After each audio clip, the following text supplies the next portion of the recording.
Que la grâce de Jésus notre Seigneur et l'amour de Dieu le Père et la communion de l'Esprit Saint soient toujours avec vous.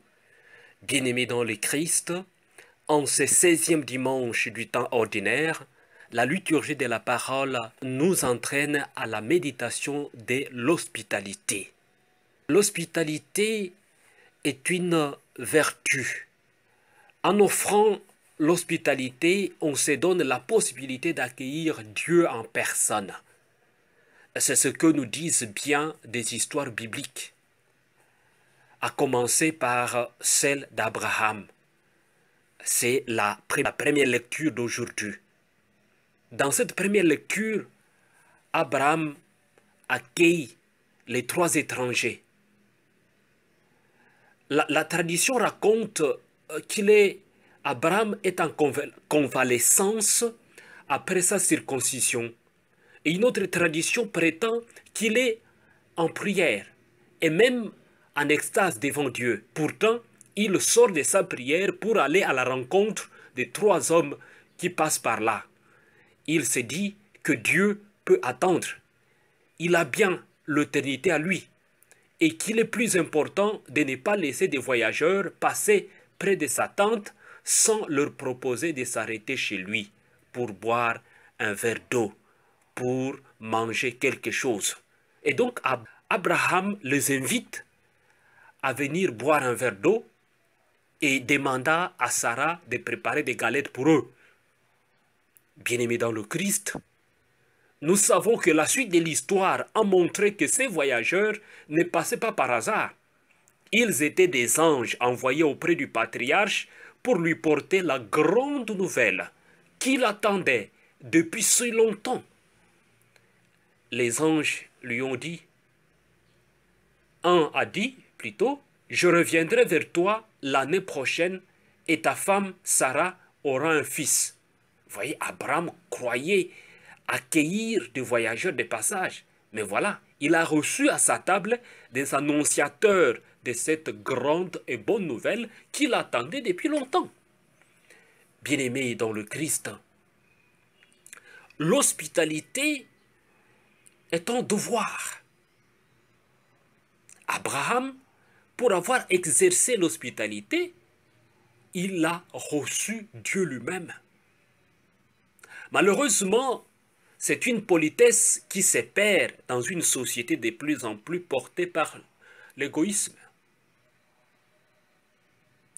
Nous avons aujourd'hui, vous le savez très bien, toutes les bonnes raisons de ne pas être hospitaliers envers notre prochain, envers l'étranger. Ce que nous entendons dans les nouvelles et voyons à la télévision, à l'internet et bien d'autres espaces qui nous communiquent des nouvelles, cela ne nous laisse pas tranquilles, nous provoque et nous incite au contraire à l'indifférence et à la méfiance. Bien-aimés dans le Christ, le Seigneur Jésus nous enseigne dans l'évangile de Luc ce que doit être l'hospitalité chrétienne. Il ne s'agit pas d'ouvrir sa porte à ceux qui peuvent à leur tour nous rendre la monnaie, nous rendre l'appareil, mais l'hospitalité doit être exercée en premier lieu envers ceux qui sont dans le besoin.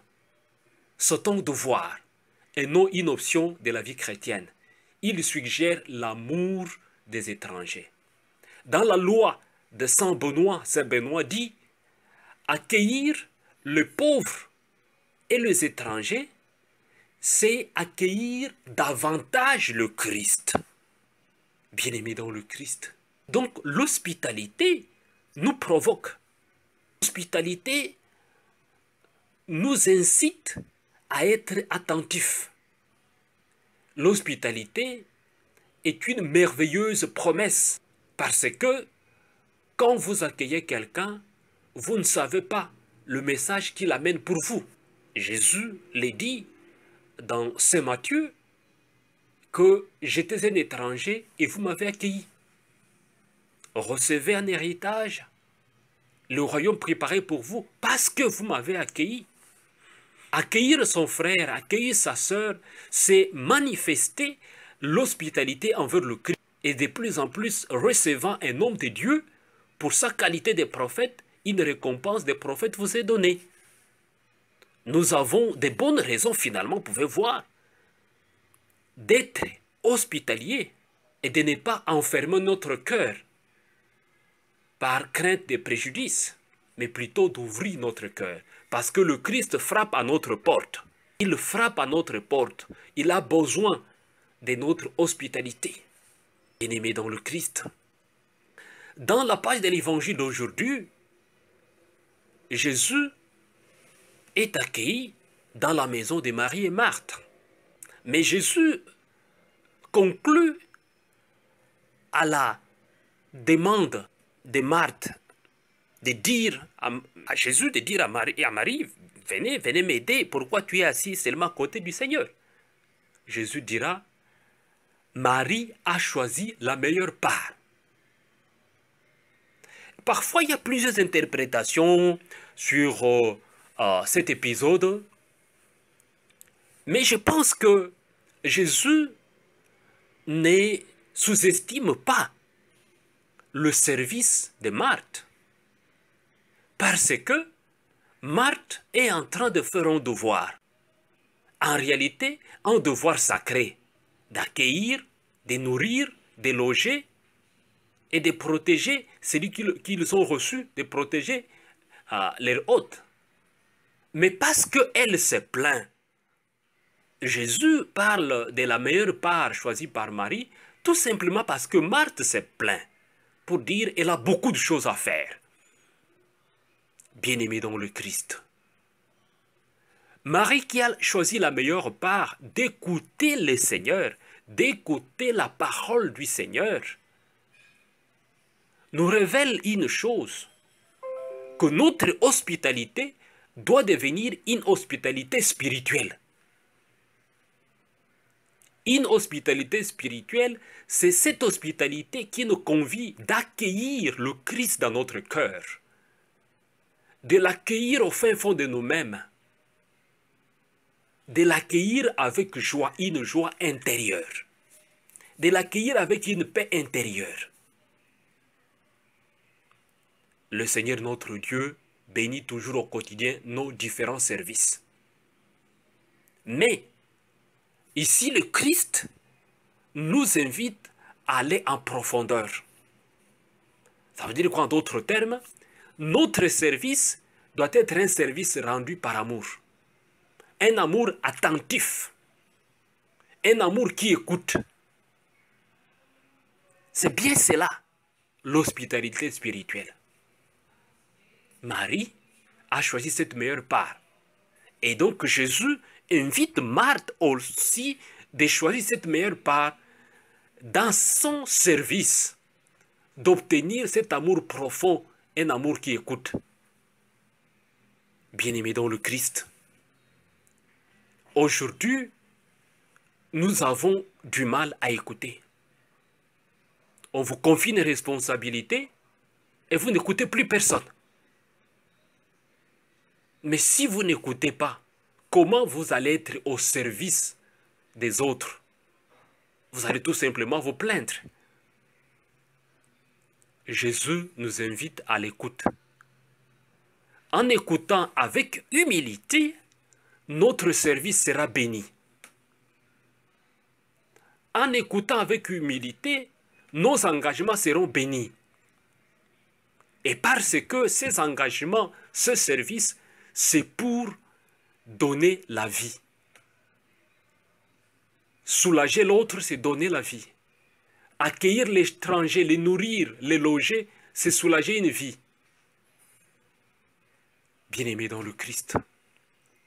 Parfois, accueillir l'étranger nous met dans une situation de menace, nous met dans une situation d'inquiétude. Et parce qu'il est étranger, parce qu'on ne le connaît pas. Est-ce que c'est un bandit pour nous faire du mal? Est-ce qu'on a plusieurs questions? Mais à toutes ces questions, Saint Paul, dans la deuxième lecture d'aujourd'hui, nous dit, il a prêché l'évangile et toutes les souffrances qu'il recevait dans son chemin d'apôtre, il les a assumées avec joie. C'est vrai. L'incident peut arriver en accueillant quelqu'un qui vole quelque chose chez vous et qui s'en va. Mais soyez heureux ou heureuse parce que vous avez fait un devoir sacré.